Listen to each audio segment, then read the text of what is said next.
DPC आदरणीय सम्राट चौधरी जी उपस्थित हैं, साथ ही बिहार सरकार के पूर्व मंत्री कि बेचारे राहुल गांधी जी क्या कहते हैं तो हमको नहीं पता है ना, बयान उस तरह का कुछ आया है।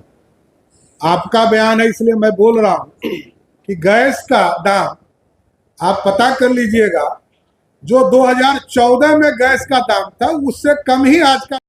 लोगों से आग्रह है कि पिछले बार 40 में 39 सीट हम जीते थे, इस बार 40 की 40 सीट जिताने का काम कीजिए, क्योंकि हम आरक्षण देने वाले लोग हैं। और स्पष्ट तौर पर देश के गृह मंत्री जी ने कहा कि इस देश में तब तक आरक्षण जारी रहेगा जब तक गरीबों को आरक्षण का पूरा लाभ नहीं मिल जाए। पिछड़ों को, अति पिछड़ों को, दलित को, आदिवासी समाज को जब तक पूर्ण रूप से न्याय नहीं मिलेगा तब तक आरक्षण मिलेगा।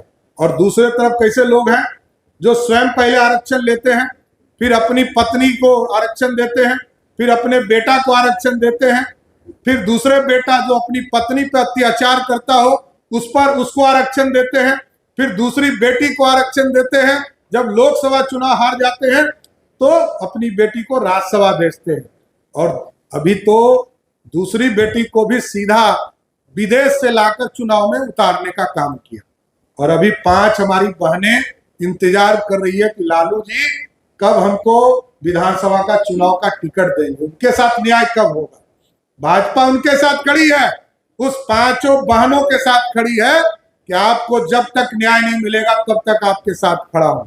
आप सोचिए, 4 बेटा बेटी को सत्ता का लाभ दे दिया और 5 बेटी को कैसे नहीं देंगे? ये न्याय नहीं है, नारी शक्ति का अपमान होगा। इसलिए लालू जी आपको न्याय करना होगा। और आपने जिस तरह छपरा की बेटी को घर से निकाला है उसका भी हिसाब छपरा की जनता आपको तय करेगी। बहुत बहुत धन्यवाद। सबसे तेज गति से भारत विकास करने वाला देश, दुनिया का जीडीपी दुनिया का पता कर ली, अमेरिका हो, चाइना हो, रसिया हो, सब बैकफायर कर चुका है, लेकिन भारत श्रेष्ठ हो रहा है, एकदम स्पष्ट है। बहुत बहुत धन्यवाद।